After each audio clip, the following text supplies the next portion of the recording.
Parasite, a creature that inhabits another creature, also called its host, from which it derives food and shelter.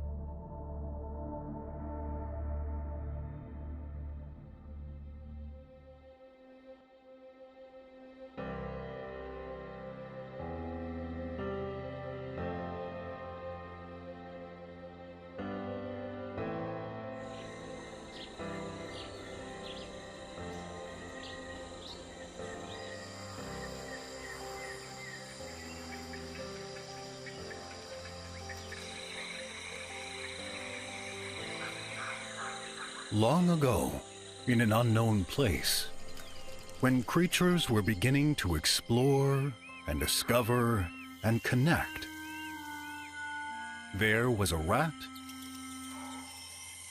and a snail and a parasite. No one knows how it happened, but somehow their lives intertwined in a strange and fateful way.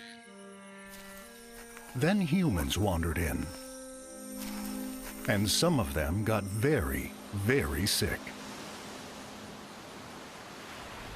Today, more than ever, they're still falling ill.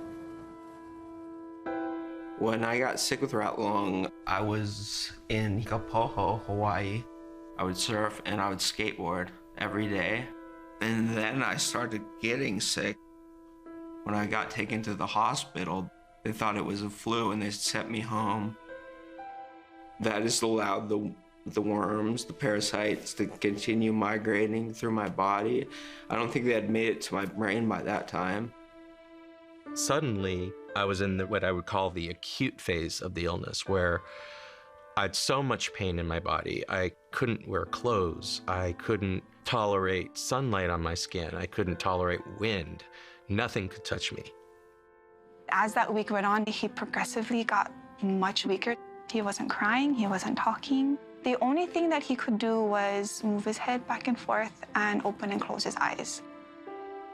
I have never imagined that I will get this disease. As a healthcare professional, I know the prevention. I thought I can prevent it like the other diseases like tuberculosis or tetanus, but obviously it's not the case. This disease is an emerging disease, and it's spreading. And we're just sort of one station on the way as it spreads across the world. Give us the next hour, and we'll tell you about an exotic tropical parasite now in Asia, Africa, South America, and beyond, that sometimes causes lifelong neurologic damage, even death. Today, it could be closer than you think.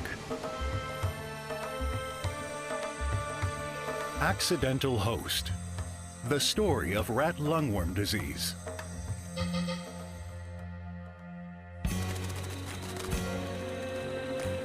Some call it danger in paradise. Welcome to the island of Hawaii, an American epicenter of a silently globalizing foodborne parasite, now present in warm, humid regions of 5 continents. Rat lungworm not only enters rats and snails, but innocent bystanders. The story begins with some basic biology. Most of the time, the parasite cycles between rats and snails, its natural hosts.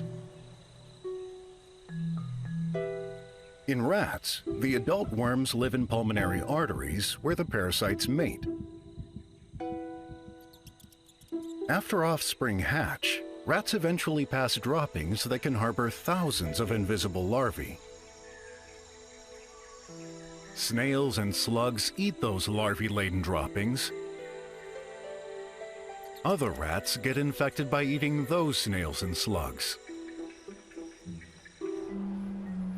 Humans become accidental hosts when they, too, consume larvae living in mollusks or other contaminated foods. What happens next can vary from insignificant to devastating. Parasite doesn't want to be in us. We're not going to complete that parasite's life cycle. But the consequence of just interacting with that biologic ballet between the rat, the parasite, and the snails and slugs can be a significant aspect for disease in an individual.